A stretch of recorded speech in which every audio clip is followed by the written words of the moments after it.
All right. Well, thank you everybody for joining again this week. We're very excited to be having this seminar series. If you missed last month's, we'll hopefully be getting those up online and continuing these going forward through the next few months. Today's talk, I'm going to kind of back things up a little bit, and my goal here is really to be a tour guide for you all to explain a little bit about what the ANSS, the Advanced National Seismic System, is, who makes it up, what do they do, what are the different things that this organization provides to the public and to the scientific community, and to highlight where that sort of exists within the realm of reducing earthquake losses, particularly in the United States, through this concept of cooperative earthquake monitoring. I'm not going to cover a lot of science necessarily in this. It's going to be a little bit of, I'm going to be giving sort of an overview of efforts that are undertaken and executed by a whole lot of other people in a variety of organizations, both federal, university, and state. Um, and my goal is really to just kind of highlight to you what they do. The rest of this seminar series, of course, is much more focused on some of the exciting new developments in network seismology and network earthquake monitoring and other activities like that. So I certainly encourage you to keep attending those. If you get bored by this and we're looking for something different, it's in those forthcoming seminars. I also want to point out too that the seminar series is not designed to be just the ANSS community presenting itself to you all in the broader scientific and earthquake monitoring communities, but to also be a forum for you all to bring science on earthquake monitoring to this community as well. So if you are interested in particular topics or speakers or things like that, I encourage you to reach out to the organizers of the seminar series. So going ahead, if I can, there we go. I'm going to sort of start with some broad sweeping strokes here and talk a little bit about why we do what we do. And I kind of want to start by throwing out the initial question is, I think most folks here have at one point in time probably gone to the USGS's earthquake web pages and seen this map. And what we're basically going to walk through is how does this information get to you? And what's behind that information. And by this information, I mean a combination of a suite of rapid earthquake response products, as well as the earthquake catalog that you see on the screen there.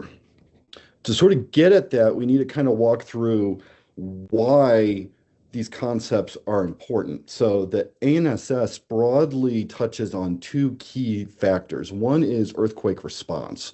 So providing actionable information on earthquakes in near real time so that people and decision makers are able to make decisions in the moments and days after an earthquake. Obviously, one of the key things that is most important to know after an earthquake was, well, how bad was it? What happened and how bad was it for those who were affected by the earthquake? To get to that question, obviously, there's a couple of things that we need to know, and we need to know them rather quickly. So first of all, you need to know, did an earthquake happen? Where was it? How big was it? And in some cases, what did it look like? What were its characteristics? So a lot of the sort of earthquake products that you all might be familiar with and that we'll walk through are directly tied to trying to directly answer these questions. So there's processes for data acquisition and detection of earthquakes, locations of earthquakes, the dots that you see on the maps, estimating magnitudes to get at how big was it. Various products for describing what the earthquake looked like, things like focal mechanisms. And all of those tied together start to paint a picture of the potential impacts of the earthquake, the how bad was it. So that's information on shaking, exposure of people and cities and built infrastructure and also landscapes to that shaking, and then other effects as well. The other key part, so that's the earthquake response part. Another key part of it is that in order to reduce the impacts of earthquakes on the nation, we need to know what the hazard is. So, where are earthquakes likely to happen? What's coming? Where are the impacts likely to be felt over certain time frames so that uh, engineering codes can be developed to be most appropriate for the shaking hazard? And how do we overall make an earthquake-ready society? And of course, a big component of this comes with some of those aspects of the earthquake response itself. So, important contributions like cataloging of earthquakes through time, even the small ones, documenting their magnitudes and their frequencies. Also, looking at other important measurables like ground motion, strong ground motion, shaking, site effects, and things like that. The translation site between an earthquake and the shaking of a building itself. So these are all aspects that of this sort of broader earthquake risk reduction problem that the ANSS works towards informing and providing key information on. So for the next couple slides, I'm going to kind of walk through what the ANSS is, but I like this figure because it kind of highlights who this is as a community and all the different contributing groups that I'll highlight here going forward. So what is it? The ANSS, very broadly speaking, is it's a cooperative effort to do three key things. One is collect and analyze seismic and geodetic data on earthquakes. Two is to issue timely and reliable notifications of earthquake occurrence and their impacts. So that's that suite of earthquake response products that we'll walk through. And then also to provide data and products for earthquake research and hazard and risk assessment. So one component, one consumer of that, for example, being the National Seismic Hazard Models that organizations like the USGS produce. So the ANSS sort of more defined, talking about the different components of it. So they're shown in the map there, and we'll go through those a little more closely. But it's a cooperative of federal, state, and university networks, seismic and geodetic networks, that provide authoritative data and earthquake information products in the US and US territories. So these are the organizations that provide the earthquake origins, magnitude, shake maps, things like that that you see on the USGS web pages following major earthquakes. It has a couple different components. One is a national center. So this is the National Earthquake Information Center that's based in Golden, Colorado, and a series of what we call regional seismic and real-time geodetic networks.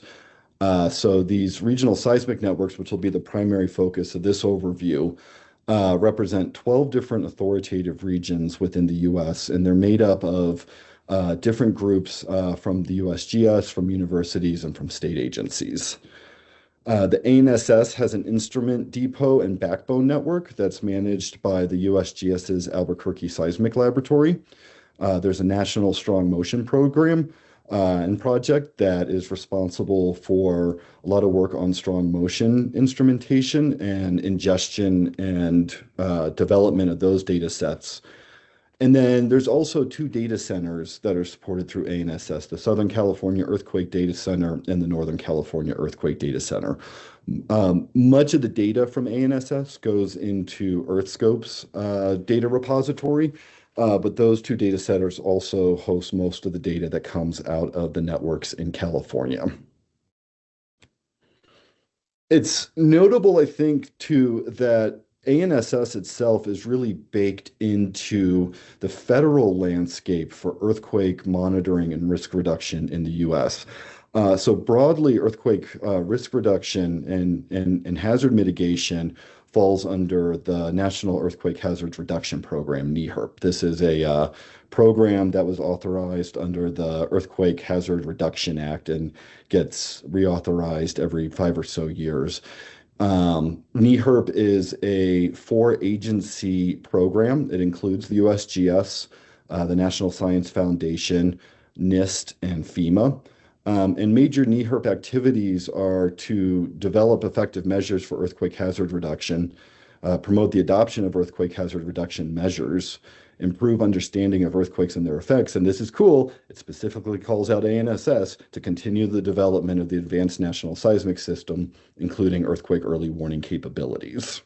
So this is sort of within the federal framework where the ANSS collaboration really gets its roots and authority to produce authoritative earthquake information within the United States. So what I want to do real quick, and we have a lot of these folks on this call likely, so when we get to the questions and answers later, I'll invite them actually to speak for themselves and depending on what different questions are. But I want to run through who all the different characters are in the ANSS cast. The plots I'm going to show you are regional maps. The polygons that you see, so this is showing Alaska and Hawaii, are the authoritative regions. So those are the regions where earthquakes occurring within that polygon, that regional seismic network owns that earthquake. They have the authority to produce the authoritative information on it. When you go to the USGS web pages and see an earthquake, say in central Alaska, that is that regional seismic network's information that they're providing as a ANSS participant. So here are the different networks that we have. So in Alaska, with the region shown there, the Regional Seismic Network is the Alaska Earthquake Center based out of the University of Alaska Fairbanks. I'm also going to show on these slides station codes and product codes, and that might make a little more sense later. Station codes are obviously seismic stations that these networks run, and then product codes are kind of identifiable within the USGS catalog pages. It helps to identify the source of the different products. So Alaska is is the Alaska Earthquake Center. In Hawaii, the Hawaii Volcano Observatory, which is one of the USGS volcano hazard programs, volcano observatories, has monitoring authority over the Hawaiian Islands and areas immediately around the islands. The West Coast. So there's sort of two networks of networks on the West Coast. In the Pacific Northwest, the Pacific Northwest Seismic Network is the authoritative network. That's a combination of the University of Washington, the University of Oregon, and then a satellite office of the USGS Earthquake Science Center that's based in Seattle. In California, we have what's called the California Integrated Seismic Network, and this is a combination of two different seismic networks. The Northern California Seismic System, which includes the USGS Earthquake Science Center out of Moffett Field, and the Northern California Seismic Network, as well as the Berkeley Seismolab. In Southern California, again, there's the Southern California Seismic Network, which is a component of the USGS, as well as the Caltech Seismic Lab. So you can see there's a variety of station and network codes there that contribute to monitoring in those regions. Moving further to the east, to the Intermountain West, Montana, through the Montana Bureau of Mines and Geology, maintains a broadband seismic network throughout western Montana that contributes data directly into ANSS operating systems. The University of Utah seismograph stations monitors Utah and surrounding regions. They also provide monitoring for the Yellowstone Volcano Observatory in the Yellowstone region. And then there's also the Nevada Seismological Laboratory that has authority over Nevada and based out of Reno and the University of Nevada of Reno. One comment, sorry, I meant to make this at the beginning. As I go through some of these, there's going to be some web links and QR codes and things like that. I encourage you as you're watching, if you want to screenshot slides as I go through them, please feel free to do that. Okay. In the central US, two of our more recent additions to the ANSS community, particularly due to the growth of induced seismicity, are the Oklahoma Geological Survey that operates network and submits earthquake products for the state of Oklahoma, and then the Texas Seismological Network, TexNet, based out of the University of Texas, that provides monitoring throughout the state of Texas. And then finally, in the eastern US, We have a number of networks. So the central and eastern U.S. Region shown there. This is monitored by the Center for Earthquake Research and Information from the University of Memphis, as well as the South Carolina Seismic Network from Columbia, South Carolina, University of South Carolina. In Puerto Rico, the Puerto Rico Seismic Network from the University of Puerto Rico Mayagüez provides reporting for Puerto Rico, the U.S. Virgin Islands, and its surrounding regions. So again, these polygons are regions where these regional seismic network partners operate seismic networks and operate data centers where they provide various earthquake products and origins that go into the broader ANSS catalogs. Outside of those regions, the NEIC has monitoring authority. So I think most people are familiar with NEIC's global monitoring mission and providing earthquake locations around the world. NEIC is also the authoritative network for regions in the United States that are not specifically covered by ANSS regional seismic networks. The NEIC also provides and acts as a backup for many of those networks. Yeah, all right. So before I jump into some of the products, I think, one of the key takeaways that I want you all to have from this overview is that having this cooperative structure that spans sort of the federal, state, and local landscapes brings some really key intangibles to earthquake risk reduction in the US. Because we have these networks that are part of ANSS that are at the local and regional and state levels, that means that there are expertise that are grassroots and are able to work directly with different state agencies and local groups and things like that um, to respond to earthquakes and then to also prepare for earthquakes. There's a lot of diversity within these sort of interactions too, because some of the regional seismic networks, in addition to being a contributor to the ANSS, they use that part of their mission also to support various state emergency agencies and things like that. So there's a really neat and exciting distribution of contributions at a variety of levels in the US that get made possible and are really done efficiently because of this cooperative regional seismic network model. So I've just got some different examples up there of different kind of styles of public outreach and communication that a lot of our networks engage in with their local stakeholders.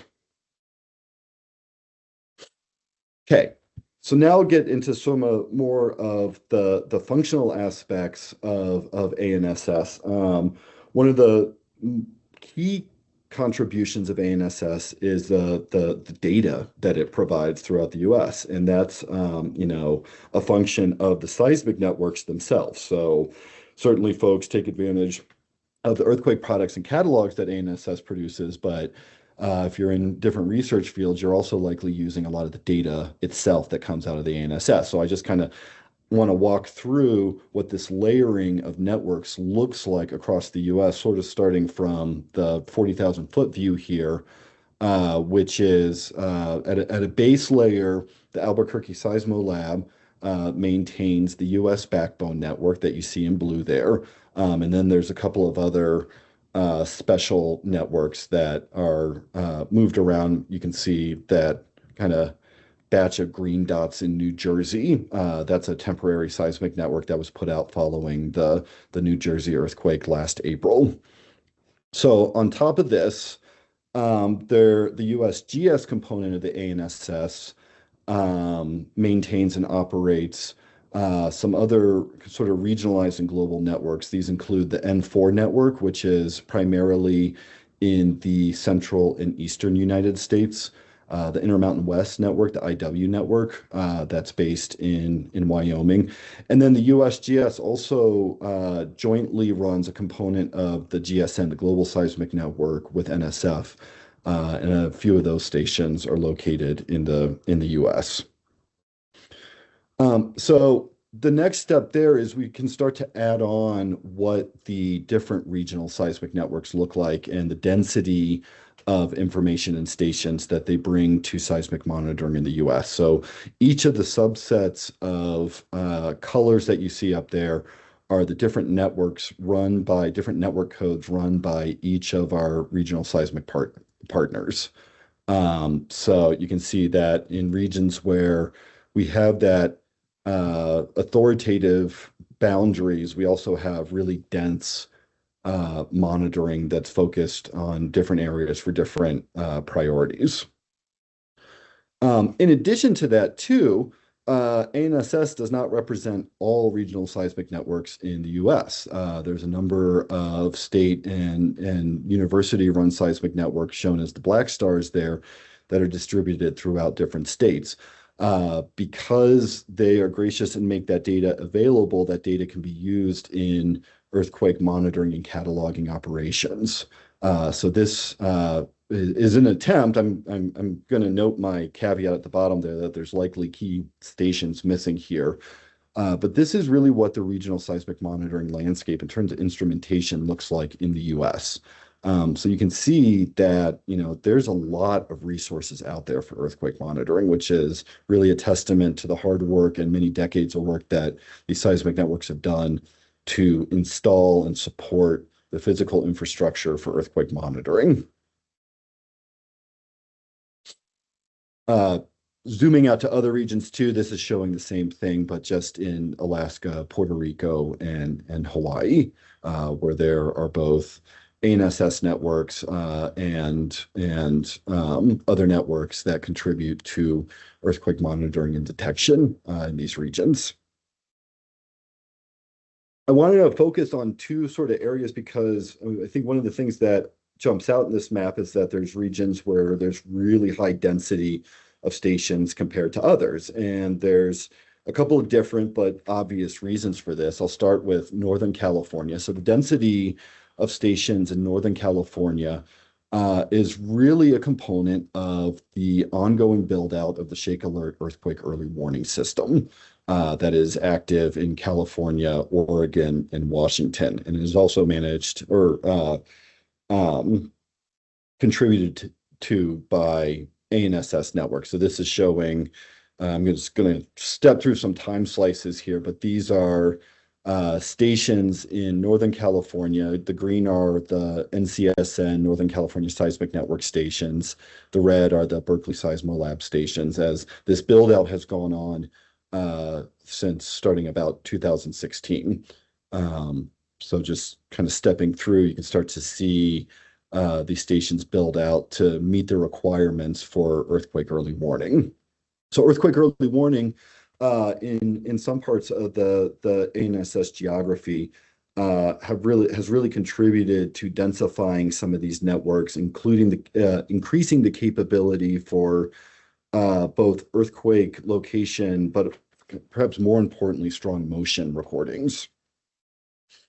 Jumping to Utah, Utah at present doesn't have earthquake early warning, but you can see that there's a variable distribution of stations, and this is just pulling from their station maps. And there's a real density of stations in the Salt Lake City Valley corridor. And this is really guided by the recognition that in order to respond to earthquakes effectively in metropolitan areas that are at particularly high risk for earthquake damage, you need commensurate earthquake monitoring networks in those regions. So it's fairly common to see that these seismic networks are densified in metro urban regions. And that they also, if you start jumping into the statistics of some of our catalogs, you'll see that there's commensurate lowering of magnitudes of completenesses in those regions as well. Okay, so overall, within the ANSS, there's over 4,000 seismic stations. This includes broadband, strong motion, short period analog stations, with a set of regional seismic network codes shown there. There's also a series of real-time geodetic networks that are supported uh, and part of the ANSS community. So the Panga network in the Pacific Northwest, the BARD network in California, the Siri network in the New Madrid region, and Magnet in the Nevada Intermountain West. The ANSS backbone network and N4 networks that populate and provide broad spacing throughout the US. There's National Strong Motion and Netquakes networks, NP and NQ stations.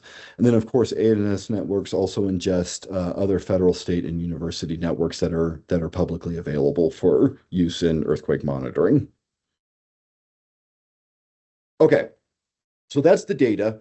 I'm going to talk now about the products, and probably the easiest place to start here is just with one of our event pages to try to walk through what do we do and what do we produce for stakeholders, scientists, the broader community. And this is usually, I think this is best understood by looking at our event pages. This is from the Cape Mendocino earthquake back in December of last year.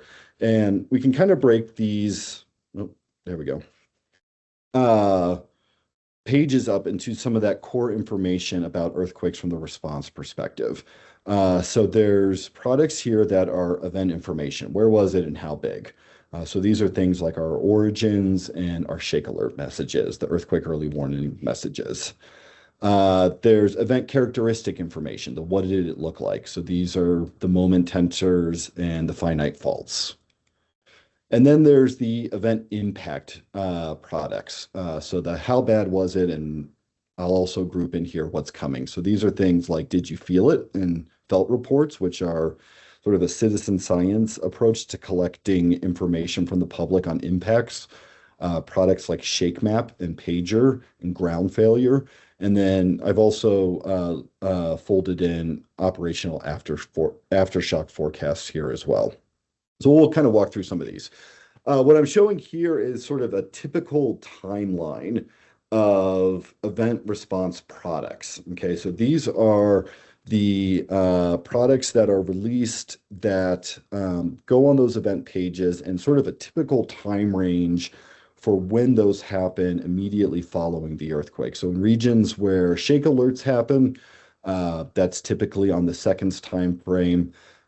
Origins from the regional seismic networks typically get released somewhere between, I'll say, 3 and 18 minutes after the earthquake. That includes both automatic and reviewed origins. And then all other products sort of start to follow on those. So ShakeMaps follow, with Pager following those. Moment tensors, where those are produced, get developed and released on that 15 minute to 1 hour time frame. And then if earthquakes are big enough and the appropriate data is available, finite fault models, slip distributions get developed out on that sort of 2 hour time frame, 90-minute to 2 hour and beyond time frame from when the earthquake occurred. Now, it's really important. This is a little bit now getting under the hood of how the system works. This is showing a detailed timeline of products released for that Cape Mendocino earthquake. A key element of this is that products evolve through time. So if I go back a page, you can see here that we have a tab for origins, and there's a single origin shown on that tile. Okay, and there's a single dot shown on that map. But that origin evolves through time as well as all the other products. And they're evolving because more data is becoming available. People are having time to review the origin. Different networks are beginning to submit origins for the event. So especially in that first, say, 20 or 30-minute time range, those products can evolve quite a bit and see influence from different sources. Many of the products, too, that go up on the USGS event page are also set up as regular updates. So things like ShakeMap and Pager and the operational aftershock forecasts are not static through time because they are set to regularly update to ingest the most recent and relevant information with the idea that as time goes by, those products become more and more reflective of the actual reality of the earthquake itself. So this is just sort of a user beware if you're pulling information from the web pages, a few minutes after an earthquake, that information is likely to evolve with time. Okay, so I want to walk through some of the products, and we're going to start with event info and the two key ones for that. So the first, of course, is ShakeAlert. That helps to address where was it and how big. So ShakeAlert is the earthquake early warning system that's managed by the USGS and includes ANSS partners in California, Oregon, and Washington. The ANSS has a couple of roles within ShakeAlert. So ANSS operates and maintains the sensor networks itself and the data centers that are analyzing that data and sending out information.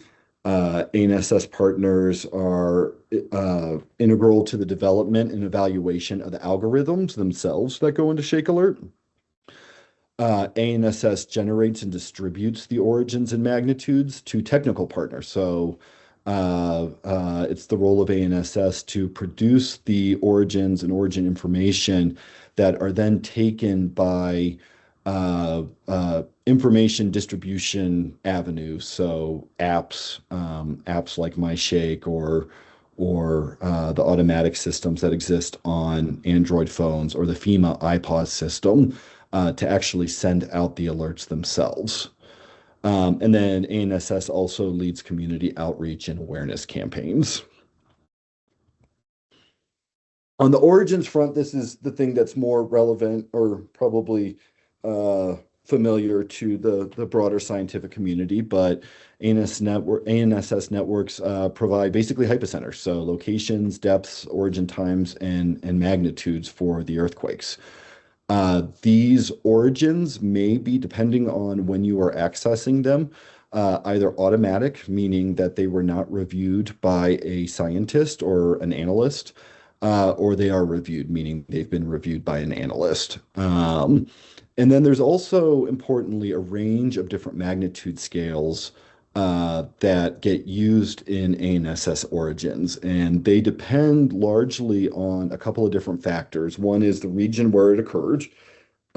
Regional seismic networks have authority to use the magnitude scale that they prefer for events, as well as the magnitude of the earthquake itself. So across ANSS, there are local magnitudes, intensity magnitudes, body wave magnitudes, various moment magnitudes, duration magnitudes, and more that get submitted as the preferred magnitudes. On the right there is just sort of two different figures. So one, the origin tile. So that always shows what the authoritative and preferred information is on the earthquake from the authoritative network. So this is for the Cape Mendocino earthquake. So the authoritative network is the Northern California Seismic System. And that's reflected in the tile. If you click on that and go to the origin page and click on the drop-down menu, then you get to see even more information, which is all of the networks, whether or not they are authoritative, that have submitted origins for this earthquake. So this particular earthquake got origins from Northern California, the NEIC, that's the US catalog, PT and AT, those are the Pacific and National Tsunami Warning Centers out of NOAA, and then EW, which is the earthquake early warning origin that was submitted into ComCat. Again, so you can see here that there's been multiple origins submitted for this event, with the authoritative network being the preferred origin. But there's more information there with more magnitudes, and within each of those, there were likely several updates prior to the one that you see there. So it's really kind of a wealth of information on how these earthquakes are assessed. Okay, moving on to the next one. Event characteristics, what did it look like? So the two main products, actually three main products that are produced out of the ANSS are moment tensors and focal mechanisms. And again, there's a diversity of moment tensor approaches across ANSS. And then also finite fault models. And finite fault models are developed with teleseismic waveforms as well as regional recordings, strong ground motion, GNSS observations, and then satellite INSAR observations when they're available. So they take advantage of different data products that are available and vary from earthquake to earthquake. The event characteristics are really important because in sort of this uh, streamline of different products because they provide information on the faulting style, which impacts things like shaking estimate. When earthquakes start to get bigger, they provide information on rupture extent. And then they also provide information on the seismotectonic context, so that scientists and analysts can start to put these earthquakes into a broader seismotectonic and regional context. Okay, moving right along through the products. So now we get into the event impacts and how bad was it. One of the key products here, of course, is ShakeMap. So ShakeMap provides an estimate of the distribution of shaking caused by the earthquake. And ShakeMap leads into a number of other response impacts products, some of which I'll go through, some of which I won't. But ShakeMap is directly fed into Pager, which is the loss estimate system, ground failure, which provides probabilistic assessments of both landslides and liquefaction and the degree to which they may have or how much population may have been exposed to those, and then a system called ShakeCast that helps to identify shaking at specific locations. So ShakeMap is run by NEIC and a number of regional seismic networks, and it documents spatial distribution of shaking. You can go on to the web page tabs, and it provides estimates of PGA, PGV, and then peak spectral velocity at different periods. It also provides estimates of maximum intensity, so Mercalli shaking intensity.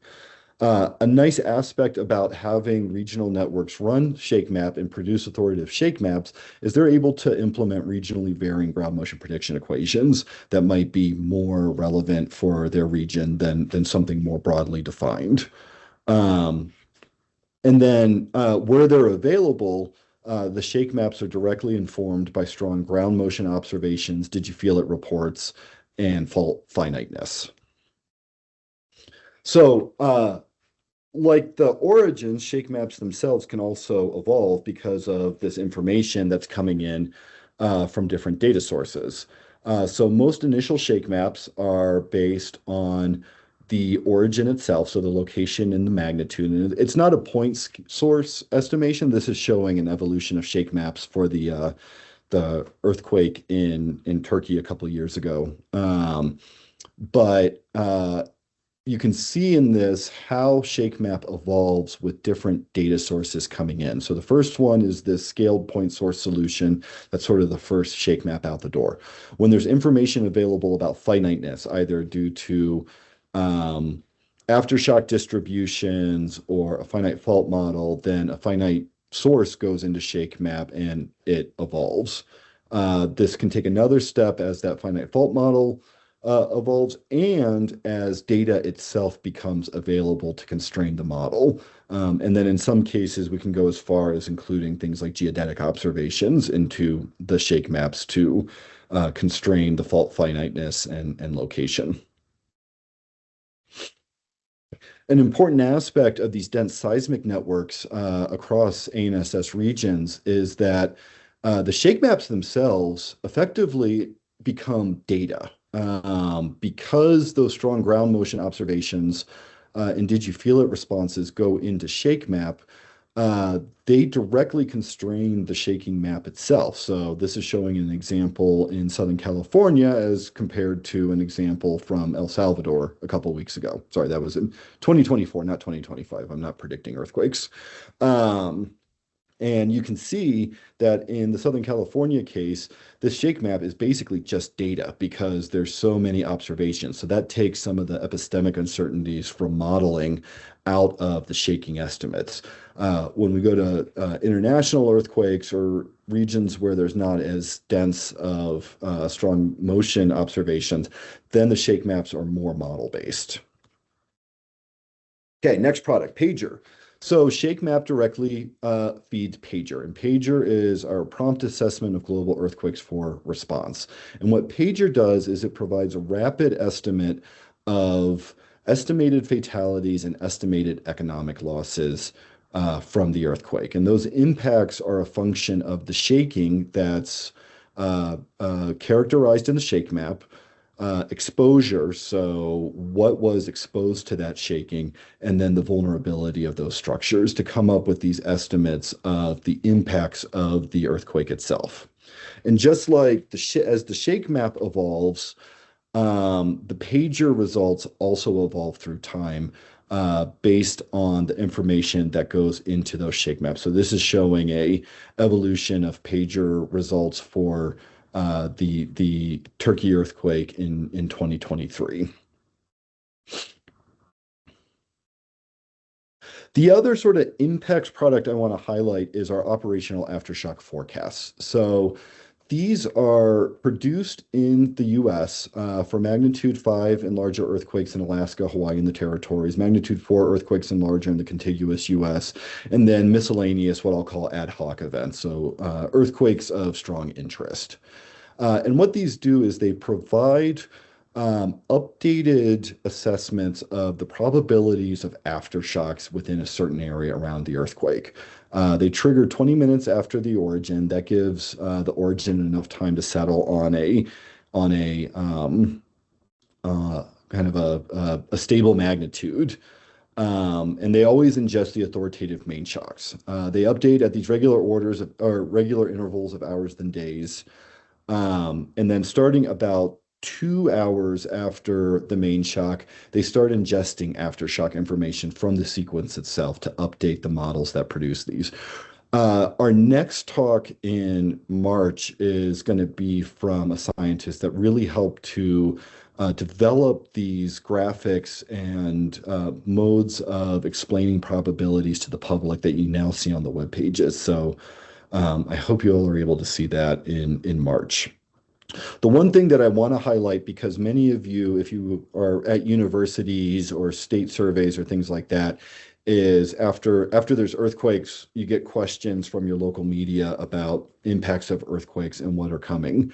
And the operational aftershock forecast pages have these really fantastic commentaries that you can click on that give a nice description of what the forecasts mean and what they mean in a probabilistic sense. So I wanted to highlight that for folks' awareness in case you hadn't seen those before. Okay. So all of that monitoring and reporting, I think it's worth kind of looking at what that looks like sort of on a year-to-year basis in terms of just the sheer number of earthquakes. So the plot I'm showing there is all of the earthquakes that are in the ANSS catalog from 2024. This is only showing the domestic regions. It's not showing international regions. But in 2024, ANSS networks located over 120,000 earthquakes, magnitude 0 and larger. So that is a huge amount of earthquakes and work that goes into developing that catalog. The total magnitude of all those earthquakes was about a 7.2 earthquake. Last year in this domestic monitoring region, there was one magnitude 7 earthquake, 6 magnitude 6s, and 56 magnitude 5s. But only one of those, the Cape Mendocino earthquake, the magnitude 7, rose above a pager green level. So one rose to pager yellow, which is where you expect some localized impacts. Looking at all the earthquakes that are magnitude 2.5 or larger, there was 10,000 of those, with about 42,000 total origins submitted for all of those earthquakes. There was 5,500 ShakeMaps spanning 1,000 different events, 1,900 OAF models spanning 99 events, almost 1,700 different moment tensors spanning 417 events, 887 pagers for 169 events, 100 ShakeAlert origins sent to the catalog, and then a grand total of 516,828 did you feel it reports represented by all of those earthquakes there. So that's a 300, it was a leap year last year, 366-day period. That represents a massive amount of work and product distribution by the ANSS. And just to give you a sense too of kind of what the timescales are that these things happen on. So there were 443 what we would consider response level events last year in the domestic US.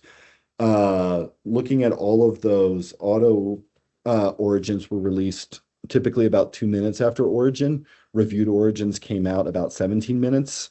ShakeMaps were released about 9 minutes after origin, and the time to the stabilization of the magnitude, so where the magnitude wasn't varying very much anymore, was about 18 minutes. So that's really fast. Couple things to highlight. One is if you're not getting information on those earthquakes as they happen, ANSS maintains a service for providing that information. So screenshot this if you'd like. It's called ENS, the Earthquake Notification Service. You can sign up for this to get text or email messages about earthquakes. You define some parameters for which you want those earthquakes. Excitingly, at the moment, this is based on location and magnitude. So you assign a polygon or a series of polygons in the world, and then magnitudes for which you want alerts.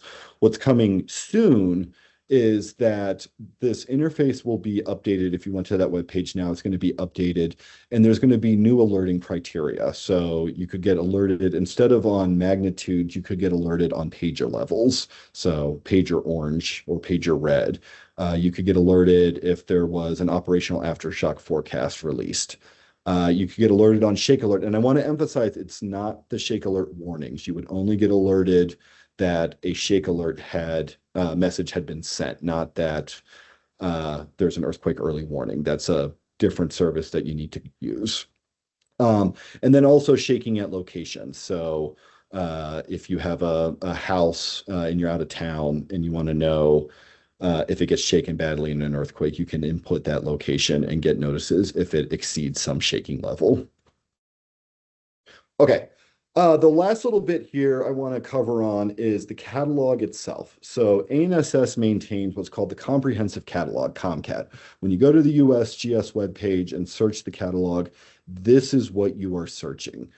And it's important to understand what ComCat is and what's in it. So this is kind of described as a catalog of catalogs because it includes the authoritative catalogs of all of the different regional seismic networks. It also houses all the products submitted by ANSS and its coordinating partners. So all of the ShakeMaps are in here. All of the different iterations of all of the origins are in here. It's the place where all of the information goes.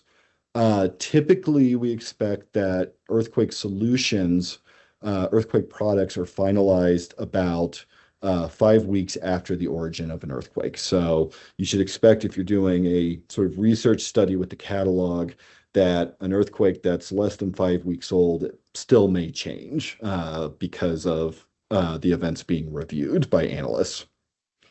The target completeness magnitudes for ComCat, and it's regionally variable, but the target completeness magnitudes are magnitude 2.5 in high-risk metro regions in the U.S., magnitude 2.5 in the eastern United States, so basically anything east of the Rockies, magnitude 3 in the western U.S. and Puerto Rico, so anything west of the Rockies, including Alaska and Hawaii, and then magnitude 4.5 globally.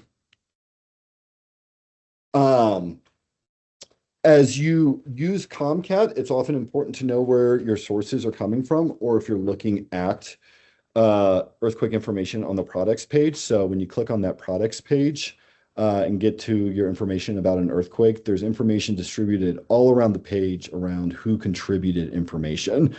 So the contributed tiles there identify who is providing the authoritative information for that particular product. And then the contributors tile at the bottom there identifies who the authoritative network for that earthquake is. And if you go into that, it gives it shows who all the different networks were that contributed products for the earthquake. Some other things to keep an eye out for in ComCat, and this again is a neat part about the diversity of monitoring in the US and abroad, is that not all of the origins in here are necessarily directly comparable. So this is just, I pulled a kind of screenshot from last week and looked at the different authoritative magnitude types of some of these, and you can see that there's a diversity of these. But it's simple enough to go into ComCat and sort of sort through and pull out those different magnitudes and identify those as you do different research studies.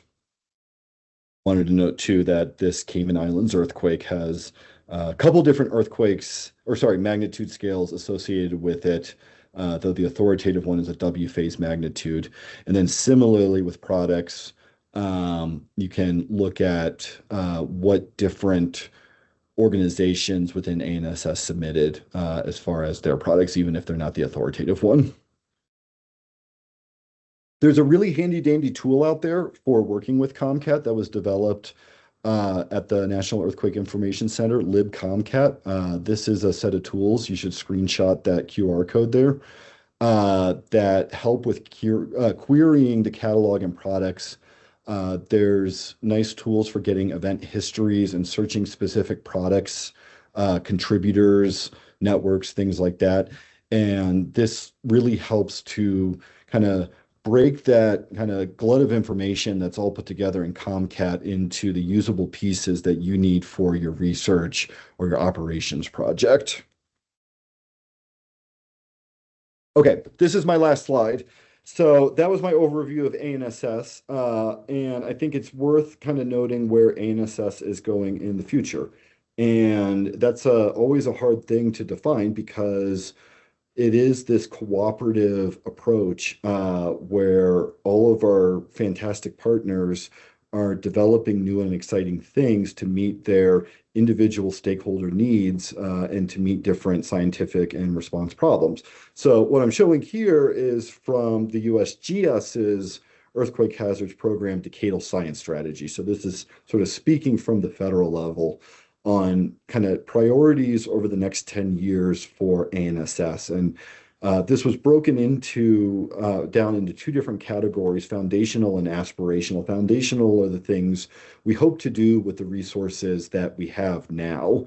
And then aspirational is things we hope to do with if additional resources come along. So what we hope to do now is to continue work we've been doing to do targeted instrument and network configuration upgrades. So upgrading analog stations to broadband stations in different networks and thinking about our distribution of seismic sensors, improving and streamlining the coordination and standardization across ANSS, and then working to develop new optimization and processing tools for things like strong motion.